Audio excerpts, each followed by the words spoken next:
बिस्मिल्लाहिर्रहमानिर्रहीम अस्सलाम वालेकुम वरहमतुल्लाहि वबरकातुहू। कल क़यामत के मैदान में अल्लाह रब्बुल इज़्ज़त के सामने चार लोग लाए जाएंगे।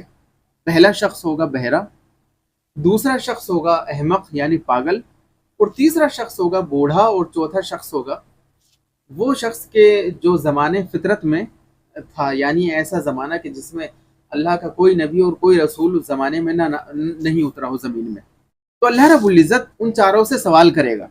तो सबसे पहले अल्लाह रब्बुल इज़्ज़त बहरे से पूछेगा कि तुम ईमान क्यों नहीं लेके आए। तो बहरा कहेगा कि या अल्लाह, मुझे सुनाई नहीं देता था, मुझे पता ही नहीं चला कि कौन क्या कहता था, तो जिसकी वजह से मैं समझ नहीं पाया और ईमान नहीं लेके आया।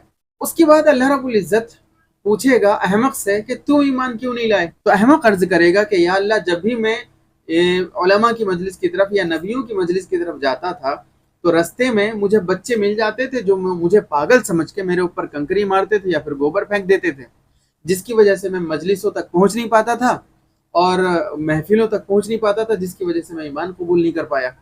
उसके बाद अल्लाह रब्बुल इज़्ज़त बूढ़े से पूछेगा, वो बूढ़ा ऐसा कि जो अपने बुढ़ापे की वजह से इस उम्र में पहुंच गया कि कुछ समझ उसको नहीं आए।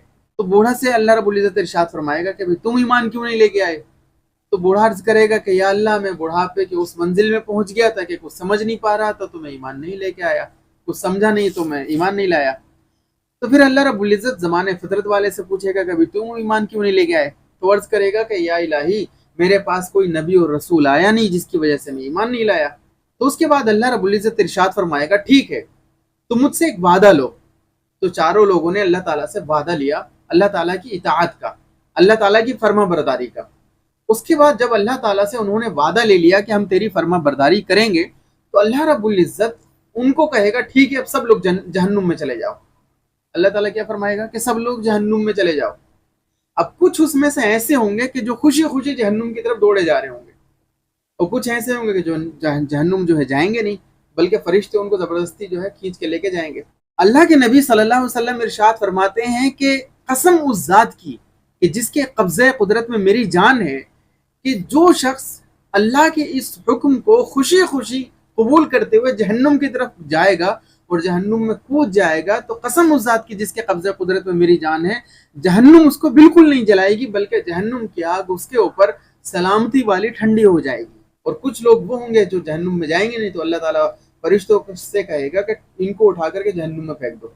जाएंगे सब, लेकिन कुछ को आग जलाएगी नहीं और कुछ को जलाएगी उसको कि जिसने अपना अहद तोड़ा होगा, और सलामती वाली उस पर रहेगी कि जो अहद निभा करके जहन्नुम में कूद दिया अल्लाह का हुक्म मानते हुए।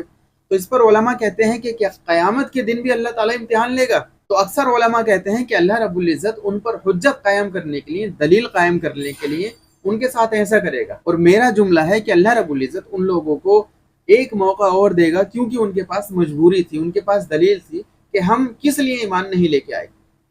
लेकिन ये है कि जो खुशी खुशी जिसने अल्लाह रब्बुल इज़्ज़त का हुक्म कबूल कर लिया, ठीक है, जहन्नुम में जाने के लिए अल्लाह ताला ने कहा हम जाएंगे, लेकिन हुक्म है किसका? हमारे मालिक का। अगर जहन्नुम में भेज रहा है तो हम जहन्नुम में भी जाएंगे, लेकिन जब जहन्नुम में जाएंगे तो जहन्नुम उनको जलाएगी नहीं, बल्कि सलामती वाली ठंडी हो जाएगी, फिर बाद में उनको जन्नत में डाल दिया जाएगा।